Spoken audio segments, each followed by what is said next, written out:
Buckeye Talk from Ohio State football's first practice of the spring. I'm Nathan Baird from cleveland.com along with Doug Lesmerises and Stephen Means. We're talking offense to start. We got Ryan Day after practice today. We got Kevin Wilson after practice today. We got to watch some warm-ups and 3 periods of practice today. Doug, what was your big takeaway from the offensive side of the ball today? It's interesting to hear Ryan Day and Kevin Wilson talk about what they can do with C.J. Stroud in year 2 as a starter. They talk about giving him more protection calls to make it the line of scrimmage, putting more on his plate. Both Ryan Day and Kevin Wilson said that. So as we've talked about a million times and written about, C.J. Stroud's greatest trait is his brain. And you can see them, they're first of all excited just to have second-year starter back in kind of a normal season, but they didn't want to give him, as smart as he is, when you're a first-year quarterback, Kevin Wilson said, we caught a lot of that stuff from the sideline. But now if you are the quarterback and you can just diagnose it yourself and see it out in front of you and then start changing plays and changing protections, I think that's where we see a jump from C.J. Stroud, who was a Heisman finalist, and you can tell Kevin Wilson and Ryan Day a lot of faith in C.J. Stroud and a lot of excitement about, man, this guy's so smart, we can't wait to see what else he can do. And Wilson reminding people that he is still a relatively young guy. He's only played the 1 year. There could be more ceiling to go for. And it's the first time they've really had this in this way, like you said.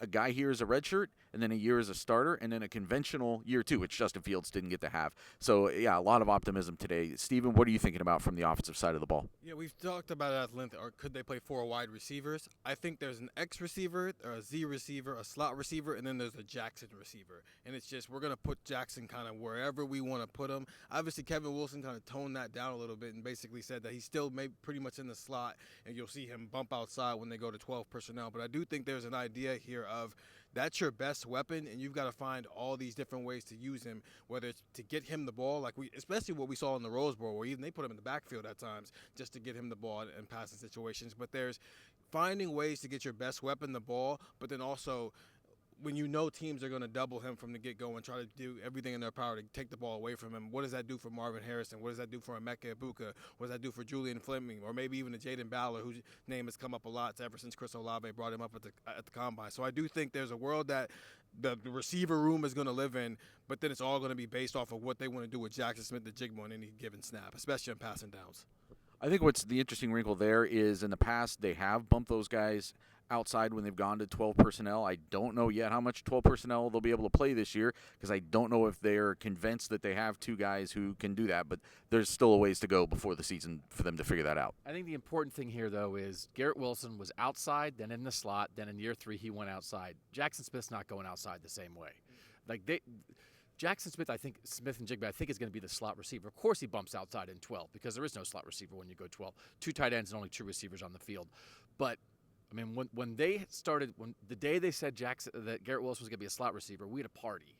And then it was like, oh, he's going back outside. It was like, oh, a party again in a different way.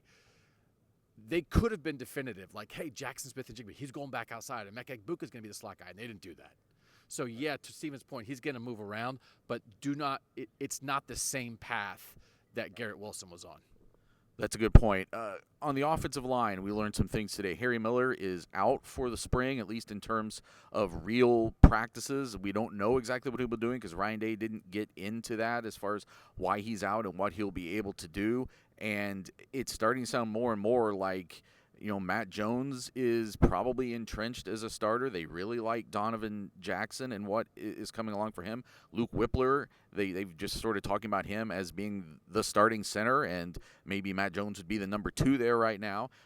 Paris Johnson, as Kevin Wilson stated it, is in the driver's seat, I think. Or no, the ball's in his court to be the starting left tackle. I think that's what we all expected to be. There may be some coach speak there where they don't want to just give it to him. They want him to know that there's some practice going on, some competition going on, but he's going to start the year at left tackle. I think we'd all be shocked if that didn't happen.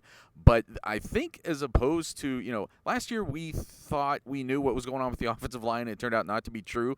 I think we can actually start to project a lot on this offensive line and what it's going to look like for opening day. I think the one wrinkle would be if Harry Miller is able to come back and play, but it's not going to happen this spring, and we don't know what the timetable is on him potentially contributing for Ohio State.